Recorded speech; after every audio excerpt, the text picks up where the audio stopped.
All right, Aspire Leaders, we are back with a phenomenal guest, someone that I've been connected to, and she is just brilliant, doing phenomenal work, and I'm so excited to have Vicki Davis with me. Vicki, thank you so much for being on Aspire to Lead.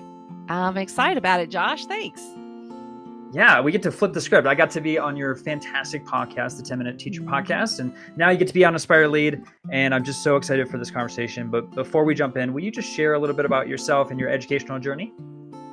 I've been a computer science teacher since 2002. Started blogging at the Cool Cat Teacher blog in 2005. I teach AP Computer Science Principles, digital film, and I'm also instructional tech coach, and have been doing that for my 23 years. I host a podcast also that you were on and did such a great job, the 10-Minute Teacher Podcast. And then I also have radio and TV, Cool Cat Teacher Talk. So a lot of places I share, but I'm in the classroom, and I think that's just really important to elevate other classroom voices. Oh my gosh, you do a great job of that. I've been a super fan of yours for a long time, and you, like I said, just do such excellent work. And I'm super excited because you've got this tech lens and you're just killing it both, with your podcast, but then also in the field and at the campus level. I'm curious how things are going with AI, because I know that is a big topic right now. There's a lot of fear around that topic. And as far as your job, your role, I'm just curious how that's affecting the staff that you're working with. Well, as for the staff, we've had a lot of conversations really from the first training we did was the January after ChatGPT came out. We started having conversations about what it means to teach in a world of AI. And, some teachers will say, hey, I don't use AI. And it's like, well, your students are. So we've restructured a lot about, how we teach writing. We're focusing on the process. I've used my podcast to interview a lot of the best like you to help inform thought, because you really have to stay connected as things are changing so rapidly. We use artificial intelligence in my classroom in many different ways, whether it's AI generated art, prompt stacking, variety of AI tools. It's just kind of part of what we do in every area. And we discuss a lot about AI ethics, because artificial intelligence is just another tool. But one of the big things that I stress is how we talk about it. So folks who say thought partner with AI, okay, that term absolutely, Josh, drives me crazy, because it doesn't think and it's not a partner. Yep. We have to de-elevate AI from being anything like human. I can't stand a metaphor where, they show a robot touching the finger of a human, which is kind of like putting the robot in like a God place. So I just think that how we talk about AI and how we use AI is really important. And this is part of their future. So teaching kids, how do I innovate? How do I learn? How do I grow? How do I form an opinion? What is the right way to use this or the wrong way to use this? I mean, kids are really grappling for truth like a lot of adults are. And just stepping back and understanding the algorithms behind it. And we had such a great conversation in my 9th grade class. We studied the AI dilemma video that I think everybody should watch from 2023, and had such a great discussion over that, as well as AI drift. And one little student looked at me, and it was such a great moment.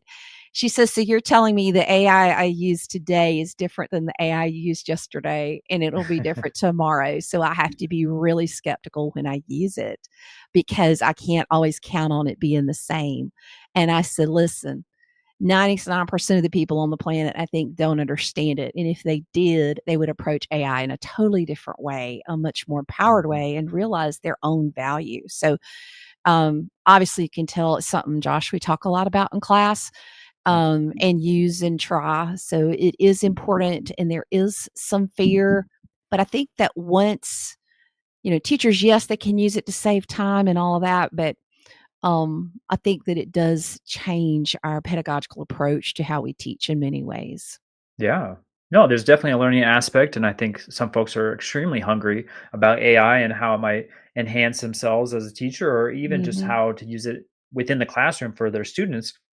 Will you just kind of elaborate a little bit more about how you're using AI specifically in the classroom and with your students? Oh my goodness. Okay. That's a really long question. So let me just talk simply about, how I start kids. Sure. Perplexity.ai is a great place to start with showing them the research. And then you show them, okay, here's how I look things up.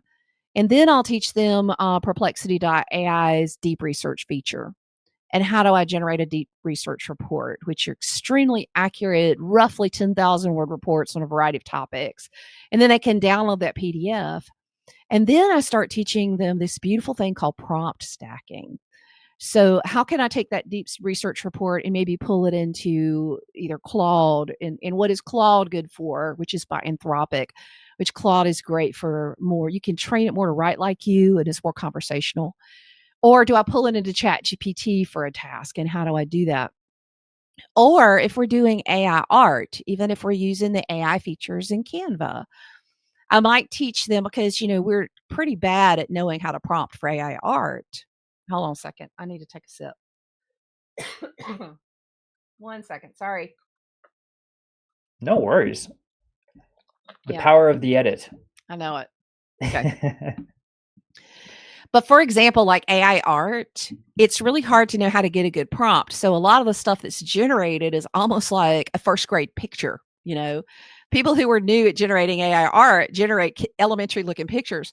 But what I'll teach them is, okay, let's go into ChatGPT and let's talk about and turn ChatGPT into an AI art prompt generating machine. And so I'll demonstrate that. And, basically you can say, I want to generate a prompt for some AI art using, and you tell it the model, I want you to ask me interview questions until we develop a good prompt for this particular model. And it will ask them questions, and they'll say, oh, I want this. I want to be at the beach. We did one with the beach the other day. I want to be at the beach. Oh, I want there to be a beach umbrella. I want to be reading a book. I want to see seagulls. I want to see this. And then and the art we generated was more like professional, because they learned how to use AI to help them write prompts for AI. We call that prompt stacking, and that was my 8th graders. So I think just discussing it, teaching it. My 9th graders just finished their emerging technologies presentation. Some talked about exoskeletons, and some talked about nanotech, and some talked about autonomous vehicles.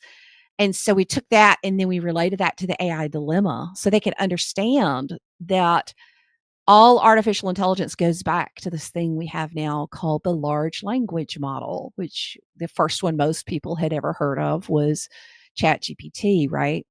And my kids need to understand it. They need to understand the importance of reporting bias to it. And they have such an empowered approach to artificial intelligence.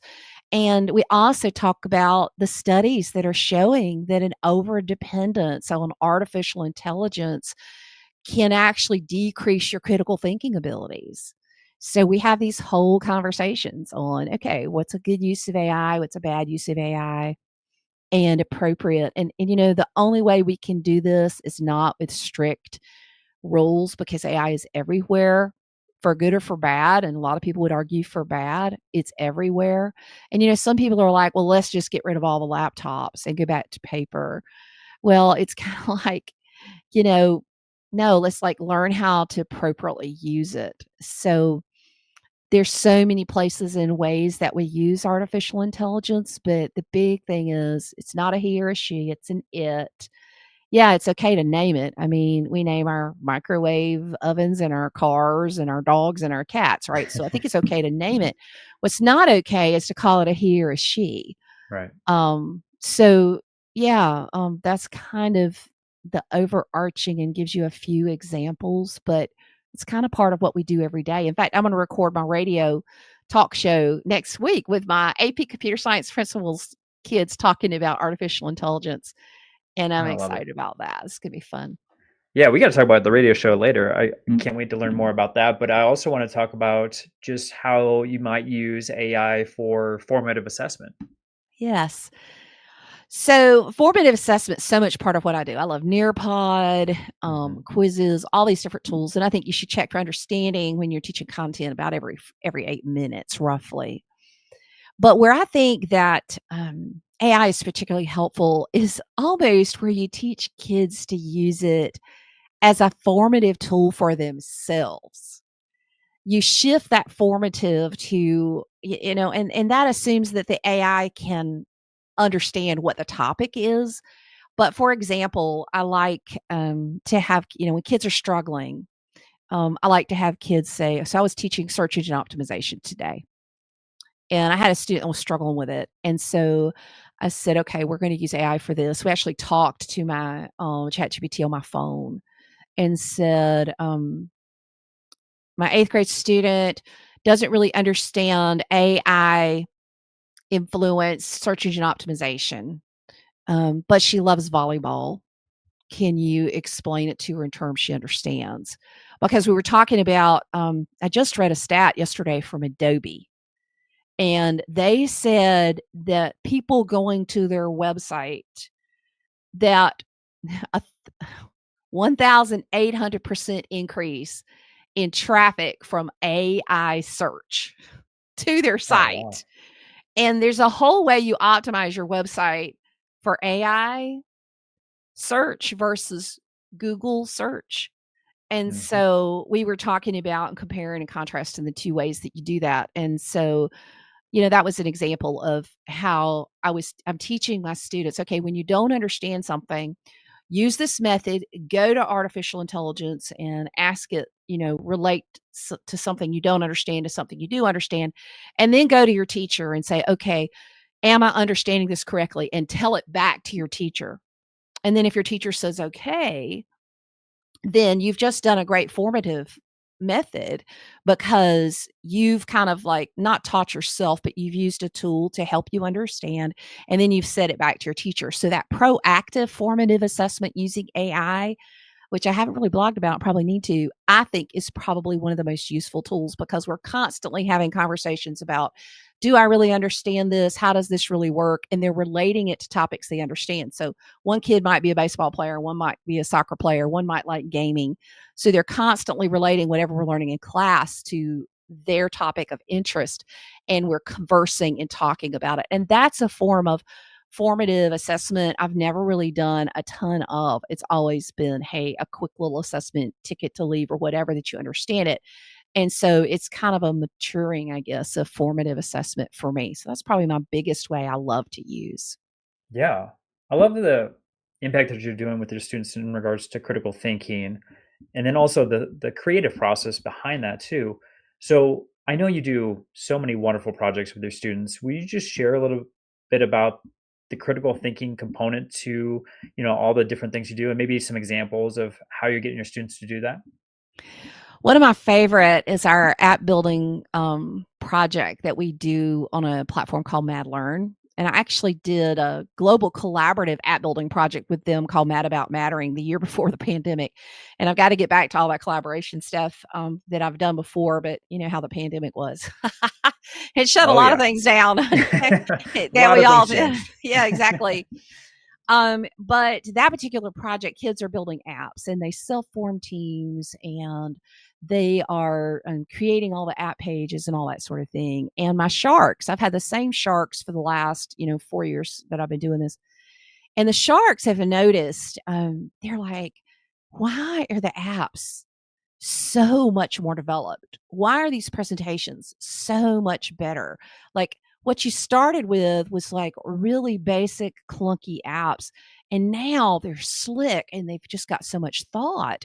And what I tell them is it's the constructive use. There's two things: the constructive use of AI to get feedback on UX design, user experience design, and content to kind of help them outline content and as part of the brainstorming process and all that. But also, because artificial intelligence has given them so much feedback, it's freed me up from, you spelled that word wrong, you did this wrong. And I can spend more time teaching what Adam Grant calls collective intelligence from his book Hidden Potential, because while I use AI, this collective intelligence, which basically means, it also was mentioned in the book Multipliers, that if you and I work in a team, and wouldn't I love to work on a team with you?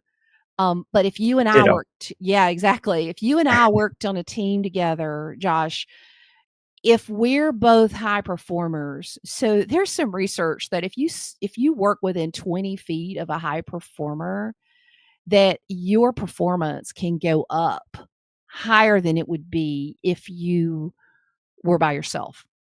But that if you work within 20 feet of a low performer with a lower attitude, that it can actually harm your productivity and your quality of output by as much as 30%. I mean, that Oh, points to wow. culture, right?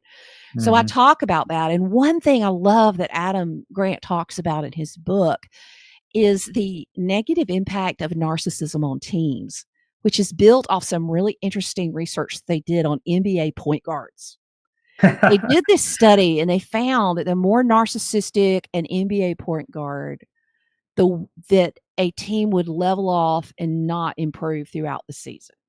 Hmm. And I know that servant leadership is a really important theme of your show. Yep. And it points to an attitude of understanding that everybody has a voice. Each person is a vital, important contributing member of the team. And so when they ask me, I'm like, yes, they're using AI. They're getting feedback from AI appropriately. They're really know how to use it. And that makes a huge difference, as well as AI generated art. I teach them all this prompt stacking stuff. But the collective intelligence piece, you can't underestimate, because now you may have a quiet person in the group. Because the other thing we talk about is how in schools and in business, the person we tend to choose as our leader is the person who talks the most, not necessarily the person who's the best leader. And so when we go through that whole piece, we actually listen to one of the chapters from Hidden Potential where they rescue the Chilean miners, that disaster that happened in Chile that was Mhm. largely because of the unleashing the power of collective intelligence. And they listen to that, and I see them going, hey, what does so-and-so think? And then I think for the first time ever last year, out of my 4 teams, I had 2 introverts as leaders.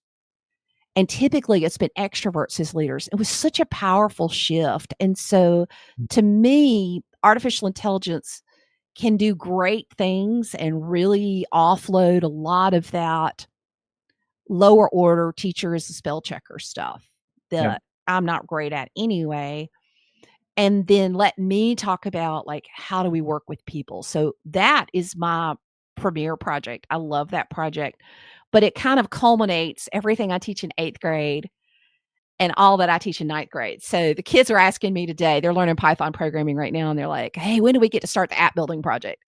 And that's coming up right after spring break. They won't have a lot of time, but we're really excited about it. Yeah. That's beautiful. You touched on servant leadership, and I want to direct us in that direction just because you have a vast amount of experience just in education in general. Curious what that looks like for you. I know you're very much about it's not about me, it's about we, and that collaboration that you're talking about that you're trying to instill in your students. But for yourself as a leader, how are you implementing that servant leadership on the campus level, district level, or maybe it's even expanded because I know you blog, you podcast, you have a radio show. I Mhm. mean, there's so many things that you do. Well, none of us is here forever, and we all leave a legacy, and we have to help others and we have to encourage others. And, I just think of my early years of the people who spoke truth into my life. And my life was so changed by teachers. And my mom was a teacher. And you could argue that I actually exist because a teacher pulled my mom aside and told her that she was a leader. And my mom didn't see it because my mom was an Army brat and grew up very, very poor. She didn't see herself as a leader. She got elected to student government as a result of that conversation, was able to get a scholarship to Auburn University. So she went to college because of Miss Scruggs. And I didn't find this out till about 10 years ago after mom got dementia. She wanted to tell me that, you were basically here because a teacher had a conversation with me. And that's why we relate to educate. Like, we need to understand that our job as a teacher is a purposeful job. It is a noble job. It is an artistry, but it's also like a relational thing. And I believe that I have a huge opportunity and responsibility to my students. But when I started blogging, which was really because of my students, because all this Web 2.0 stuff had happened in the 2000s, and I felt like I was being left behind, and I was learning to blog so I could teach my students to blog. I had no plans to write anything that anybody would read. I really didn't, although I knew I was called to it. And then all of a sudden, people are reading my stuff and they're commenting, and like we won best wiki, like the month we got on wikis, and then nominated for top edublogger like the year I started blogging and stuff. And so I was like, oh my, okay, so there's bigger here, and there's responsibility here. But my dad was a farmer, and he was in farmer organizations. And, you talk about unselfish leadership that happens in farmer organizations because, farmers don't want to own all the farms, just the ones next to them. And they know that they need each other. And teaching is like that. We need each other. And so this whole attitude of like, okay, I'm in the classroom, and because I'm in the classroom and I love my students and I'm learning so much, I can add value. So I'm just going to blog as a beginner and tell everybody, hey, this is what I learned today. This is what I learned in class. And this is what my students said today. And so blogging like a beginner and a newbie has really been my whole approach of like, okay, I'm not going to help everybody, but I'm going to help somebody. Because here's the thing, this quote popularity comes and goes. And I don't even like the term influencer. Like if somebody tells me they want to be an influencer, I always say, influence people to do what? Like what? What do you want to influence people to do? And you could say that's obnoxious, but I think it's the important question. Like, do you want to be an influencer because you want to, quote, feel famous? Because you want to, quote, feel important? Because as somebody who went from like no followers on Twitter to like 163,000 followers on Twitter until, educators started leaving Twitter. Sure. And there's still a lot there. I didn't feel different at 100 versus 10,000 versus 100,000. Like, I didn't feel any different. I didn't feel any more validated. I'm still that girl who was picked on in middle school who struggled with self-esteem issues. So people who are looking for validation to tell them that they're important, every person matters. Every person is important. That's why I call my room Masterpiece Theater. They are masterpieces made before time again for good works. So servant leadership is just saying, hey, I might be doing something that's helpful to other people. And then like on my podcast, when people started listening to podcasts, I did a podcast with a group of other women. We did 100 of them, women of Web 2. And then I had Every Classroom Matters, did 300 episodes there. But then I realized, people are listening, and kind of like you, rather than just doing solo episodes all the time. It's like, okay, if you've got a spotlight, grab a mirror, because I don't believe we play king or queen of the hill. I think we make a bigger hill. There's so much room for practitioners to share what we're doing. And you can't share every day, and you can't share all the time. And I know teaching is hard, but we need more people in the classroom sharing what they're doing. Like long term, I've been doing this 20 years, 30 years, 40 years. This is what I've learned. I think we need more of that, and we need more podcasts talking about it, and 1,000 more podcasts today. Hey, bring it on. That's just good for education, So your service is, hey, what are my strengths? Some people don't like podcasting or blogging or whatever, and their strength is something else. Well, just use your strength for the good of your profession. Yeah. There's no room at the table. Build a bigger table. Yeah, We yeah. need more folks. Let's bring them on in. Yes. We do. We need more people talking about the nobility of teaching. Okay, we got enough people telling everybody why everybody is quitting. Yep. And there's a lot of reasons it's hard. Nobody ever said teaching was easy. I mean, one of the earliest teachers that we talk about, Socrates, and he was given poison. Yep. Jesus was most often called teacher. That was the term most often, and he was killed.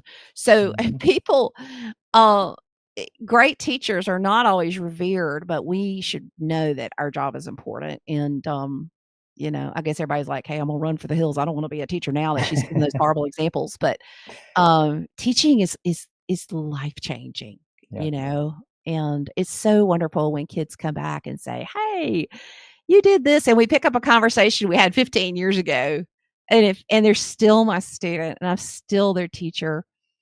It's so beautiful. It really is. Yes. Oh my gosh. Well, you talked about the impact of your mother and how that influenced her, but that's a direct impact onto you. You could probably speak on, all the phenomenal teachers that you had growing up and the impact that was made in your journey. And I could say Yeah. the same thing. I would never have become an art teacher without Mrs. Lurch in high school believing in me. So I know there's so many people out there that have just made a beautiful impact in the lives of their students, and we need more of those folks. And yes, I couldn't agree with you more, Vicki, about just the importance of people staying in the profession and doing such a noble profession.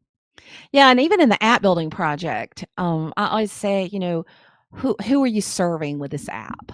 Hmm. That's one of the questions we ask is who are you serving? How are you improving the world?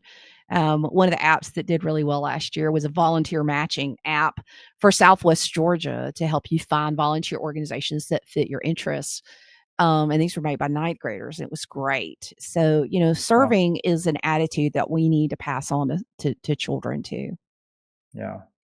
Okay, I want to talk real quick about some of the projects you've got going on because you touched on Cool Cat Teacher blog. I know I was introduced to you a long time ago through that blog, and it has definitely made a difference in the world of education. But you also have the 10-minute teacher podcast, and then you've Hmm. got the radio TV show Cool Cat Teacher Yeah. Talk. So will you just share a little bit about those projects? So the blog, started with the students. Starting that, I have, I think, 7, 8,000 posts, Yeah. um, sharing through the years there. The 10-minute teacher podcast has 884 episodes and approaching 8 million downloads. Wow. Every episode is like a keynote. And actually, it's probably closer to 9 million because they changed the stats on Libsyn, and I lost like Hmm. 2 million downloads for, prior to 2019 because I started in 2017. But Sure. anyway, so a lot of people have listened to that, and educators kind of tell you what's important. So I realized, okay, so at some point I'm gonna hit 1,000 episodes, and my goal when I started 10-minute teacher was to have 1,000 episodes. I mean, I may go past that, but that's my goal is 1,000 episodes. And it's like, you know what? Teachers are speaking when they download. So what if I start looking at the patterns and the analytics of the downloads to see, hey, what's important to teachers and who are the people that are resonating the most throughout time? For example, Pam Moran was one of the best superintendents I think I've ever known, and she was in Virginia, completely turned around her her district and did just the most amazing things. Well, I've still got that episode. It's still one of the most popular ones I've ever done. I actually split it into 3, or else it would have been like a 2-hour interview. But I take these, and so for the radio, I got approached last year. They're like, "Hey, you have a great podcast, and we want to put this content on the radio, but we have a 58-minute radio show. And, what can we do?" And I'm like, "Hey, let's do content. Let's do like topics." So I just finished a 3-part series on math, and I've taken the top interviews for math plus some new interviews. So I went back to Dan Meyer, who is one of my top ones, and talked a little bit about Nesmos with SAT. So pulling in all these interviews, the best of the old, the best of the new, because one of my concerns is that if you look at AI and if you look at the web, we have a recency bias, a bias for what was written yesterday. I mean, what do people look at? They look stuff up and say, hey, what was written recently? And there are timeless truths in education that keep coming back and keep coming back and keep coming back. So, taking this stuff that I've been recording with these amazing people since 2017 and putting it together with current stuff and past stuff, is just kind of what's interesting is over these years, and I know you see this too, Josh, is you Oh see yeah. these patterns that develop. Oh, everybody's talking about servant leadership. Everybody's talking about this. Everybody's talking about that. And it's kind of like I want people to hear these and see the patterns for themselves so they can go, okay, these are 4 of the top researchers in math. And they all said, relationship and differentiation and hands on manipulatives. They're all saying these things. And then they can draw their own conclusions. Hmm. Um, and it's just really powerful to put it together. And it's a lot of fun. So I gave myself a year on these different my show is on in Atlanta every Wednesday at 4, and then the other stations, it's on at different times. I mean, like one station TV station. I'm like Monday night at 9 o'clock, and I think that's in New Mexico. And yes, I don't keep up with the times, but I do put everything on YouTube, and I also am now releasing Cool Cat Teacher Talk as a podcast. So those who want longer form content, it's on one topic each time. And so I have one on leadership, and I've got one coming up on self-care. It's going to have Yes. Charlie on it. So there's just a lot of different content out there, and so I kind of view Cool Cat Teacher Talk as my legacy project, that I can have like science and math and reading and writing, as well as computer science and these topics that somebody can listen to in 10 years and it can be just as relevant as now. So it's kind of my legacy gift Yeah. for those who care about that. Oh my gosh. No, it's a beautiful way of looking at it. And I know it's going to be so helpful with all of that content. And you said 1,000 shows. I'm starting to think I'm only in the 300s. So I got a long way to go to get where you're at, Vicki. But I was 5 days a week for 4 years. So I did a lot. I'm already getting white hair here. So I might be doing it for a little bit longer. Well, But with AI, no, it's so much easier to edit now. It's a lot easier than it that's used to true. be. It used to be really That's hard. true. You're looking at those sound waves and you're just like, oh, you know. Yeah, I don't want to think about the hours of editing, but it's about what you're saying. It's about giving back and making sure that we are serving in different ways to help the world of education, and that's our mission. And so it's a beautiful thing, and I just appreciate you so much and all of the different projects. Of course, I will have all the links and show notes for people to check out the blog, check out the podcast, and then of course your YouTube. And we'll talk about social media links later, but before we do that, I'd love for you just to give I mean, we've hit a lot of topics, Vicki, so We feel free to go have. where you want. I always like ending with this question for all my guests, which is, if there's something our aspiring or current leaders can do tomorrow or next week to enhance their leadership journey, what would you recommend?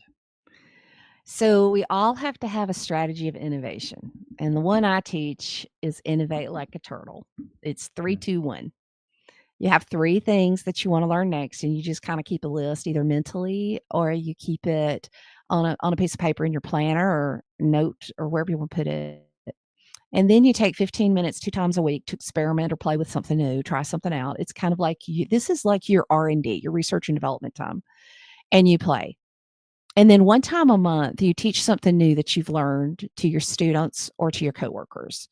If you're in a classroom, you bring it to your students because they need to hear you saying, oh, I learned this yesterday, or I learned this last week, because then you're showing them the only thing constant in their lives is change. So we talk about lifelong learner, but what does that look like when you're busy and you're overloaded?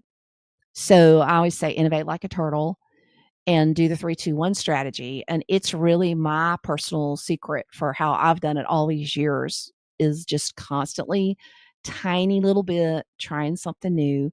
And so I would say go ahead, jot down your 3 things.